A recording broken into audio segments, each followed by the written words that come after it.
All right, today we're going to be going over some of my holy grail summer fragrances that I really just can't live without. I love having these. I love wearing these when it's really hot outside.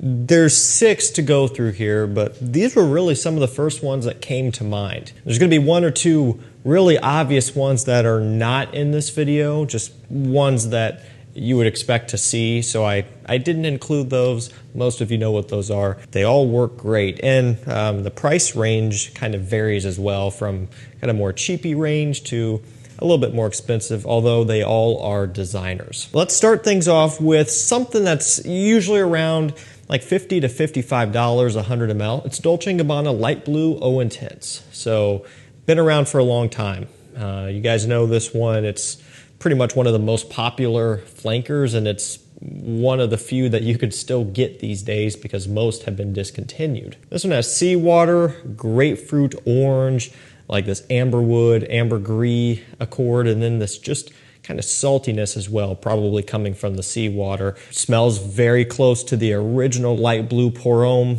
I find this one to be longer lasting. Overall, just more punchy, more potent, and also a little bit more interesting. It's still very fresh, still very summer oriented, of course, and aquatic, but I don't know, I just get a little bit more depth out of this one than the original, and I think this kind of makes the original almost obsolete to some extent, just because it kind of improves on that in every way. Now, if things were different, you know, light blue forever, light blue Italian love would be 2 that would definitely be in this video, but of course those are discontinued, and I really don't feature discontinued fragrances in videos like this, but just know I definitely still wear those a good healthy amount in the summertime. And there is a clone too. You could get Fragrance World Feroce Pour Homme, which gets you very close, but I digress. Light Blue Eau Intense, you can still pick this stuff up anywhere, again, for that $50 to $55 price range. Every now and then, testers with cap will come up for a little bit less than that too, if you're lucky. It smells amazing. It kind of smells nostalgic to me. Again, a lot of the reason because I've had it for so long. It just smells like vacation. Just relaxing, fun, easygoing type of smell. I love the frosted glass bottle. I love the slight kind of light blue tint to the liquid itself. Overall, just a great experience from smell to performance to bottle presentation as well. Let's go for something a little bit more affordable than that even. At around $30 or so, this one's kind of on the newer end of things. It's Dant Nitro Red. Definitely took the world by storm last year, or at least took the fragrance community by storm, got pretty popular, and it makes sense. You know, when I smelled this one for the first time, which was quite a while after it got popular, I understood right away why this one was doing so well. Because, you know, sometimes things will get really popular and you smell it and you just think, what is the appeal behind this? Not at all the case with this. I mean, it's pretty obvious when you first put your nose on it. Now, not everybody might like it. You know, you might think that this is boring or just isn't really up your alley, and that's fair, that's fine, but I definitely see why this one did so well and does so well, and it just has that kind of trendy, summery, younger type of smell to it that it all makes sense. So it has watermelon, some apple, and then some amber in here, which is just kind of giving off an ambroxan, ambergris type of smell, whatever you want to call it. Kind of, you know, the fixings of a blue fragrance kind of revolves around that ambroxan, that amberwood. Now, this is not a blue fragrance, okay? It's sweet and fruity, but still just uses some of that bright ambroxan or amber to kind of help that along, so to speak. But don't think that it's a blue scent just because I'm throwing around those terms. This doesn't really quite fit into that category, not as much. And also, you know, you would see it compared to things like Rosacea Howis, and quite a few differences there as well. Some of the similarities would be that they both use ambergris or ambroxan, and then also they both use kind of a sweet, fruity note, but this one is sweeter than Howis. This doesn't really have the same type of aquatic sea note deal going on that Howis does. Howis would be more in that blue fragrance realm a little bit, whereas this one just doesn't really hold up to that. Much sweeter, fruitier, just kind of a different personality, a different wearing experience overall, which is kind of why I like it. You know, watermelon is not used all that often, at least in men's cologne.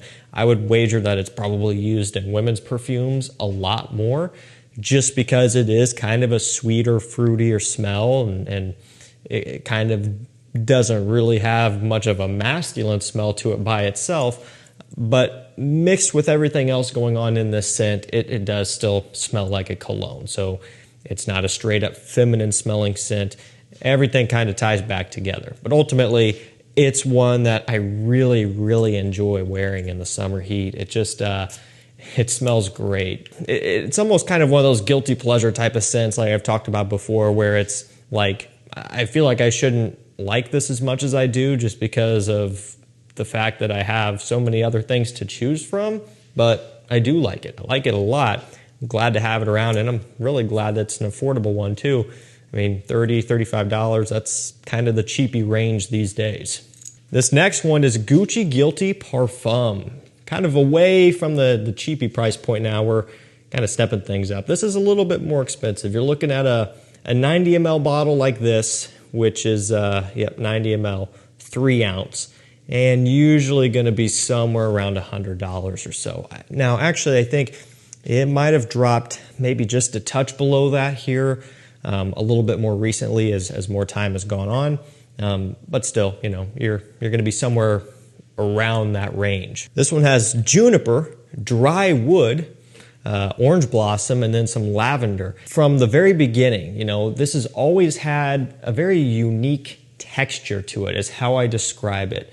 Why texture? I don't really know.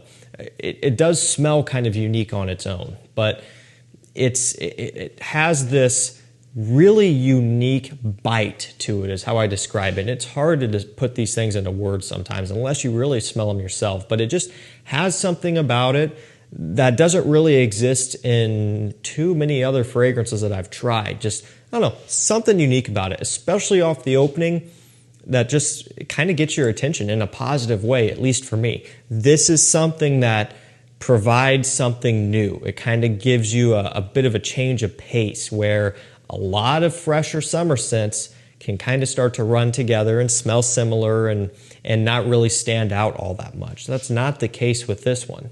Now, you'll notice, based off of the notes that I read off, and even when you smell it, it's not your traditional summer scent like I was just saying. There's a bit more of a woods present in this one, a little bit more of an aromatic focus rather than just being straight up citrus or fruits or anything like that. So a little bit of a different take, but still very much summer leaning. The orange blossom in here does give it a nice bright, fresh and floral punchiness to it, kind of a white floral smell, which really comes together and smells good. So, you know, it's just something a bit different, which is welcomed for me when, again, a lot of things kind of start to smell similar in one way or another. So I would say to you, if you're wanting kind of a unique, different take on a summer scent, you know, Gucci Guilty Parfum might be one you could check out. If you want to play it more safe, I would think of something like Gucci Guilty Black, more of your traditional style summer scent, very bright, very citrusy,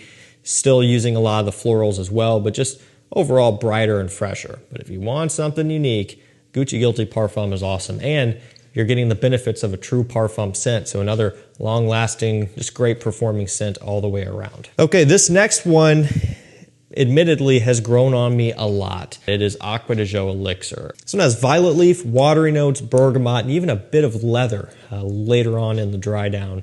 So again, you're seeing some new notes, some additions there, that leather and the violet leaf and things like that. You're also seeing some things that are pretty standard that you would expect to see in an Aquade Dhou or just in a summer scent in general. And so for me, it didn't make sense quite at first. And then at the time, it was also retail only, which really is rough. Now, and for a while, it's been on discounters, and you can get this one for under 130 bucks. Now, that's 50 ml. That's still very expensive in terms of price per milliliter, but that's better than the retail price that I ended up paying for it. At least I think I did. I think it probably was. But when I smell this one, especially off the opening, man, I'm telling you, it smells wonderful.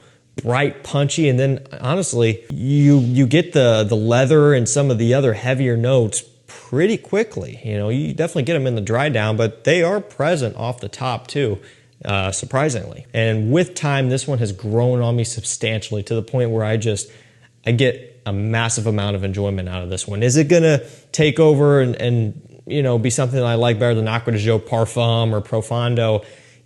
Probably not, but I'll tell you, it's definitely one that is working its way through the ranks. I definitely would wear it and prefer it probably over the EDP at this point, definitely over the Eau de Toilette. It's really good stuff. Expensive, but enjoyable. Yet again, another example of a little bit of a different twist on a very common DNA for summertime. This next one is Chanel Allure Homme Sport Cologne. You know, you don't really hear about this all that often. Been out for a long time, and they've had a few different iterations, I guess. There was a point where it was called Chanel Allure Homme Sport Cologne Sport. That was the older style, which I do have. And then now it's just referred to as Allure Homme Sport Cologne. I don't know if you can see it there. If I put my thumb over the back part, you can see just the cologne. This is a tester, so you've got, you know, some tester wording on the back there, or verbiage maybe, if you want to use that term. Lemon, bergamot, orange, grapefruit. They have a couple different types of orange, a mandarin orange, and then I think it was just a regular orange. I can't remember. And then all of the other notes that I listed off, a bunch of citrus, basically. It's always kind of smelled a little bit similar to Dior Homme Cologne. So, you know, this is kind of the Dior Homme Cologne of the Chanel Allure Homme lineup, essentially. And every line should have something like this, especially when they start off sweeter. So the Dior Homme line with the iris and stuff. The Chanel Allure Homme line with the tonka and some vanilla and some creamier, sweeter blends and stuff like that throughout. It stands to be said that each line definitely benefits from having a standalone, bright, fresh, summer-oriented version. And honestly, Dior Homme Cologne is by far the more popular of the two. Like, you hear about that a lot more. But I'll tell you, Allure Homme Sport Cologne is still really, really good. I actually find that it has a bit more going on to it. Now, of course, the note breakdowns are significantly different in favor of the Chanel having a ton more notes. Dior Homme Cologne only has 3. You could only say so much about that. A lot of it's marketing and whatever, but this one definitely does have a bit more depth going on. So whether you like that or not, you might find this one a little bit more interesting, and you might get a bit better performance out of this one as well. It's still only an Eau de Toilette, but I get a little bit better performance out of it. We'll finish this video off with a cheapie. We've got Missoni Wave. So actually, we were just kind of talking about the Allure Homme line. So this is kind of a combination between Allure Homme Sport, kind of sweeter, creamier tonka, C notes, mixed with Versace Pour Homme. So don't think there's a redundancy issue here between this and Allure Homme Sport Cologne. There is not. They are completely different because Allure Homme Sport Cologne is completely different to Allure Homme Sport. Sounds confusing, but it makes sense after you smell them. You're looking at around, I think it's $30 to $35 for Missoni Wave. Same can be said for Versace Pour Homme. Maybe that one is around $40 or so.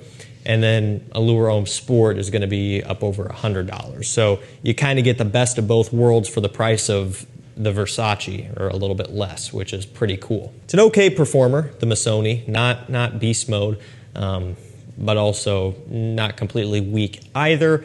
I would definitely advise when you do apply this one, just go a bit heavier with it if you want to get, you know, some more favorable results and you really want to push out and have people smell. But for the price, I mean, it's pretty much a no-brainer, you know. I think it's a great option to have, even if you're not on a budget, you know, if that's something that isn't a concern to you, this is still a fantastic scent. It's still worth picking up, at least in my opinion. Alrighty guys, that's gonna do it for me. Some of my holy grail summer fragrances that I just really can't live without them right now. These have been, they've been kind of saving my life here. I don't know, it just feels hotter this year. It seems like it has been. So these have been a real treat to wear and utilize. I will link everything down below to discounters for you, and if you want to be notified of anything rare, discontinued, or hard to find coming into stock on discounters, sign up to my free mailing list at the link down below. Anything you can think of, I'm looking forward every day, and I'll send you an email whenever they come into stock. Thank you guys so much for watching. Stay safe, stay healthy. We'll see you tomorrow with another one. Take care.